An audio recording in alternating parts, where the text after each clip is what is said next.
안녕하십니까. 존경하는 의전단 의원 여러분. 저는 광주광역시 청신의회 소속 최정민이라고 합니다. 저는 오늘 저희 학교에 없어서는 안 되는 바로 선생님들에 대해 말씀하고자 이 자리에 섰습니다. 지난 5월 제주의 한 중학교에서 또 다시 안타까운 일이 있었습니다. 저는 이 뉴스 기사를 보며 큰 충격을 받았었는데요.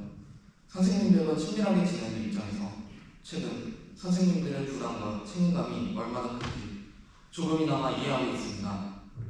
하지만 이에 비해 선생님들이 받는 보호와 존중은 턱없이 부족하다는 사실을 이번 일을 통해 더욱 절실히 느꼈습니다. 물론 최근에 선생님들의 권리를 보호하기 위한 제도적 정신, 교권보호사법이 마련되기도 했습니다.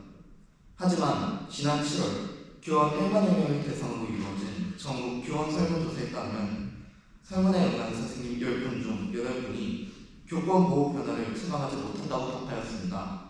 이는 단순히 법을 만드는 것만으로는 현장에서 일하는 선생님들의 고충을 충분히 반영하지 못한다는 것으로 보입니다.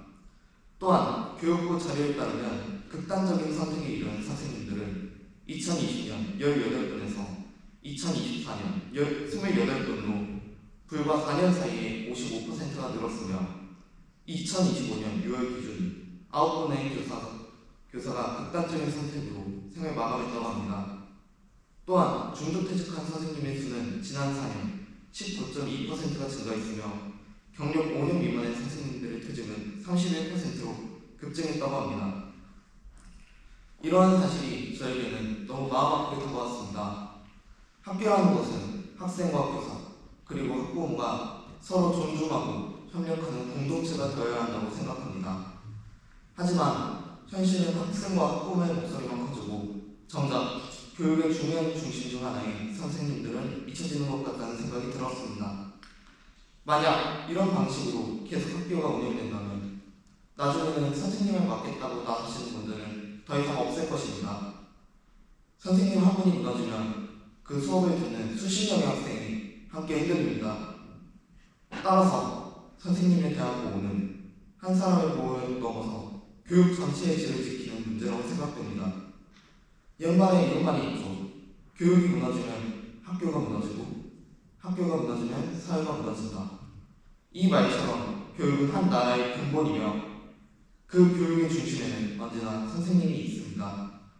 그러므로 이제는 말뿐만이 아닌 더 실질적이고 현실적인 교사보호 대책이 필요합니다. 교육에서 가장 중요한 선생님들을 더욱 안전하게 지켜드릴 수 있는 현실적인 방안이 나오기를 바랍니다. 마지막으로 항상 저희를 위해 헌신하고 노력해 주시는 대한민국의 모든 선생님들께 진심으로 감사드립니다.